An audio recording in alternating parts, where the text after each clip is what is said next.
यति Narsinghanand Saraswati foundation के महामंत्री doctor उदिता त्यागी ने संयुक्त हिंदू मोर्चा के पदाधिकारियों के साथ मुजफ्फरनगर के जिलाधिकारी के द्वारा एक ज्ञापन उत्तर प्रदेश के मुख्यमंत्री योगी आदित्यनाथ को भिजवाया। बीती 19 अक्टूबर की रात को बुढ़ाना कस्बे में उपद्रव करने वाले इस्लामिक जिहादियों पर उचित कार्रवाई के लिए दिया गया।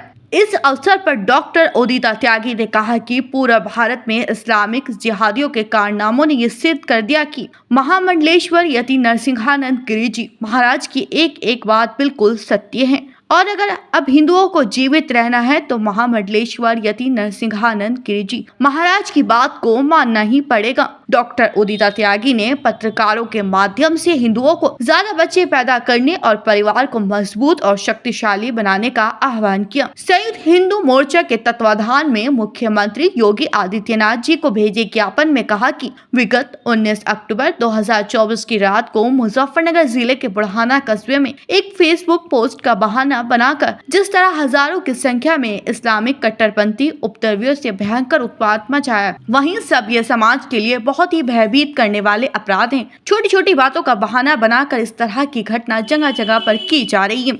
ये किसी बहुत बड़े षड्यंत्र की ओर संकेत कर रही है, जो जनसमूह अपनी उत्पत्ति से ही दूसरे जनसमूह के मठ मंदिरों को तोड़ते हुए और दूसरे जनसमूह के भगवानों और देवी देवताओं को अपमान करते रहे। किसी दूसरे पर ईर्ष्या निंदा का आरोप लगाना एक मूर्खतापूर्ण बहाना मात्र है। ऐसे में इन घटनाओं की सच्चाई सभ्य समाज के समक्ष लाना और उपद्रवियों पर सख्त कार्रवाई की जानी चाहिए और बुढ़ाना प्रकरण में अनावश्यक रूप से जेल भेजे गए युवक अखिल त्यागी को भी नियमानुसार रिहा करने का आदेश पुलिस अधिकारियों को देने की कृपा करें। आपको पता ही है, परसों बुढ़ाना में रात को जो है बहुत सारे उपद्रवियों ने सड़क जाम करके एक बच्चे ने कोई पोस्ट लिख दी, उसके विरोध में उन्होंने सड़क जाम की और हंगामा किया। उसके बाद उस बच्चे को गिरफ्तार कर लिया गया, जो कि लॉ एंड ऑर्डर के हिसाब से ठीक था। और हम उस उपद्रव के खिलाफ आज आए हैं, क्योंकि आप ये देखिए कि ईश निंदा का बहाना लेकर कोई भी बात पकड़कर कोई इतनी बड़ी भीड़ किसी के घर के बाहर जाके खड़ी नहीं हो सकती। तो हम आज उसका विरोध करने के लिए यहाँ पर आए हैं। माननीय मुख्यमंत्री जी से बात रखने आए हैं अपनी, कि हम ना सीरिया में रहते ना हम अफगानिस्तान में रहते। और ये जो भीड़ तंत्र, जो भीड़ इकट्ठी करके बाकी लॉ अबाइडिंग पीपल, जो हम सारे हैं, हिंदू लोग सारे सनातनी लोग लॉ अबाइडिंग पीपल हैं, लॉ मानने वाले लोग हैं, जो भीड़ तंत्र इकट्ठा करके हमें डराया जा रहा है।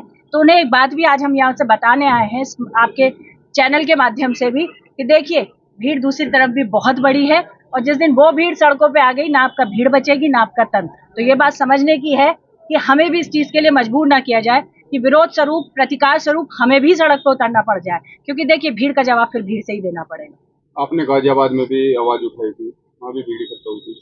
देखिए, कोई भी अगर आपको असहमति है, मैं बिल्कुल जिम्मेदारी से आपके चैनल पे कहना चाहती हूँ, सरकार है, कानून है, नियम है, जुडिशरी है। किसी व्यक्ति ने कोई गलत टिप्पणी की, आप एफआईआर कीजिए, पुलिस उसे उठाएगी, कोर्ट और कानून अपना वर्डिक्ट देगा।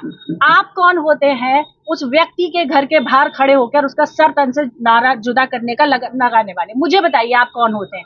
क्या हम अफगानिस्तान में शरिया में रह रहे हैं कि भाई आंख के बदले आंख और हाथ के बदले हाथ? ऐसा नहीं है भाई। और यदि है तो दोनों तरफ के लिए है। यदि आप इसी तरह से सड़कों पर उतरते रहेंगे तो कल को हम लोगों को भी सड़कों पर उतरना पड़ेगा। देखिए, हम अपने मासूम बच्चों को मरवाएंगे तो है नहीं, किसी भी कीमत पर नहीं। और कोई भी असहमति कितनी भी बड़ी हो सकती है, उसके लिए नियम और कानून देश में है। हम लोग भी तो उस पर विश्वास करते हैं। हमारे क्या अगर कोई बात है तो हम भी तो कानून के तरह से चल रहे हैं ना। अभी यही मुजफ्फरनगर में 4 दिन पहले किसी व्यक्ति ने एक बहुत ही अभद्र टिप्पणी की है हिंदुओं के विषय में, उसकी एफआईआर हुई है। बताइए कौन से हिंदू इकट्ठे हो गए? बताइए किस हिंदू ने सड़क पर उतरकर इस तरह से हंगामा क्या नहीं किया? क्योंकि हमें पुलिस पे विश्वास है, हमें जुडिशरी पे विश्वास है। लेकिन एक बच्चे ने कोई टिप्पणी की, आप उसके घर के बाहर आपने उसकी पूरी दुकान वेंटिलाइज कर दी। आप ये नहीं कर सकते हैं। सर तन से जुदा से अब हिंदुस्तानी डरने वाले नहीं है। ये डर अब हर हिंदुस्तानी को अपने मन से निकालना पड़ेगा, क्योंकि ये किसी भी तरह से संविधान के साथ नहीं चलता है। यहाँ शरिया नहीं है कि आप कोई बात आपको सही नहीं लगेगी तो आप हमारा सरतन से जुदा कर दें, नहीं कर सकते।